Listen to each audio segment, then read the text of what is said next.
Nous continuons ce sermon sur les dangers de l'hypocrisie et de l'opportunisme excessif, en parlant des effets négatifs de l'intérêt personnel sur la santé. Bien que le mot opportuniste ait souvent une connotation négative, il convient de noter que certaines personnes, y compris des chrétiens, l'utilisent sans jugement moral. Certains points de vue considèrent la capacité à saisir les opportunités comme une forme d'ingéniosité et d'adaptabilité. La distinction réside souvent dans le fait que les actions nuisent à autrui ou qu'elles consistent simplement à tirer profit des situations favorables sans enfreindre les normes ou bien les principes. C'est cela qui est considéré comme opportunisme normal. Le livre d'Esther nous montre le type d'opportunisme que Yahweh déteste. L'étude des œuvres de Yahweh, qu'on appelle la psychologie, révèle l'ampleur des dommages causés par l'opportunisme et l'hypocrisie à sa création, en particulier l'humanité. La poursuite excessive de l'intérêt personnel par l'opportuniste peut avoir un impact négatif sur le bien-être psychologique et sur les relations sociales. Il est important de faire la distinction entre l'intérêt personnel sain, qui consiste à poursuivre ses objectifs tout en respectant autrui, et l'égoïsme, qui consiste à se concentrer excessivement sur ses propres besoins au détriment de ceux d'autrui.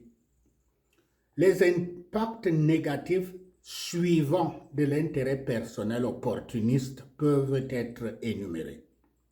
Premièrement, la diminution de l'empathie et de la compassion. Une focalisation excessive sur l'intérêt personnel peut entraver la capacité à comprendre et à partager les sentiments d'autrui, ce qui entraîne un manque d'empathie. Deuxièmement, l'augmentation des conflits et de la concurrence. Dans les relations, privilégier l'intérêt personnel peut créer un environnement compétitif où les individus se préoccupent davantage de leurs propres intérêts que de la coopération et du soutien mutuel qui favorise l'épanouissement général. Troisièmement, la diminution de la satisfaction de vie, la diminution de la satisfaction de vie et du bien-être psychologique. Des études ont montré qu'un intérêt personnel excessif est lié à une moindre satisfaction de vie, à une envie accrue et à un bien-être psychologique global plus faible.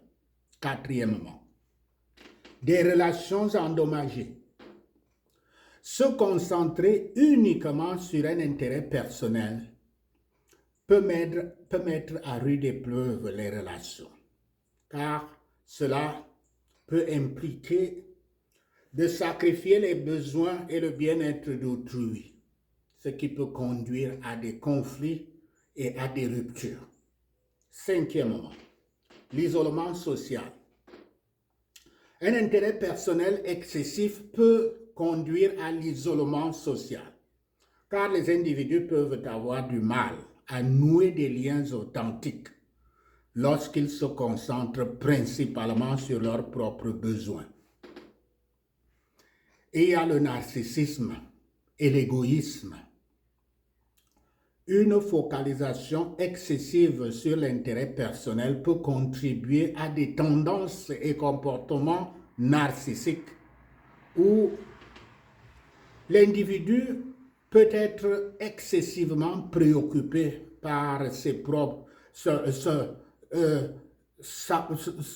importance et ses relations personnelles et ses réalisations. Il s'intéresse beaucoup plus à l'importance de soi et aux réalisations de soi. Adopter un caractère narcissique peut conduire au trouble de la personnalité narcissique, TPN, caractérisé par un schéma omniprésent de grandeur, un besoin d'admiration et un manque d'empathie. Les personnes atteintes de TPN ont souvent un sentiment d'importance exagéré, un besoin constant d'admiration et des difficultés à ressentir l'empathie. Elles peuvent également être facilement blessées par la critique et réagir avec colère ou alors avec honte.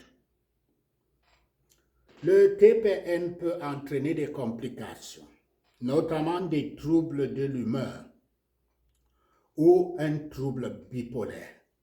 L'anxiété et la dépression qui sont plus fréquents, des troubles de la personnalité, la dysmorphophobie, des troubles liés à l'usage des substances,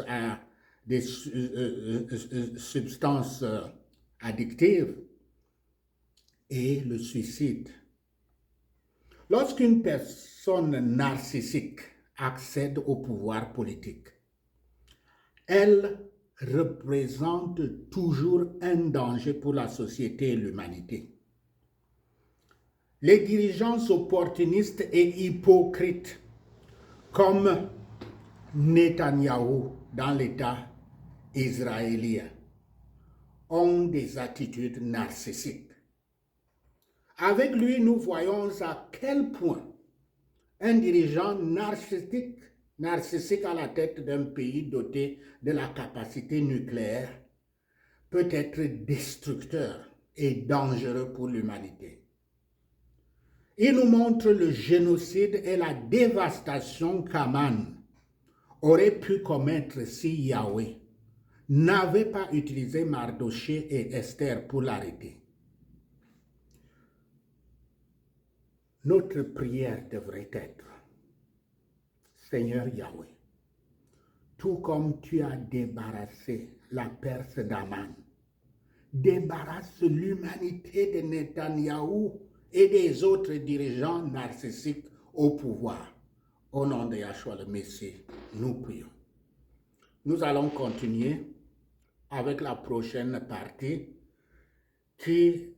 où nous parlerons de la haine, des préjugés et de la tromperie comme les meilleurs outils pour détruire autrui.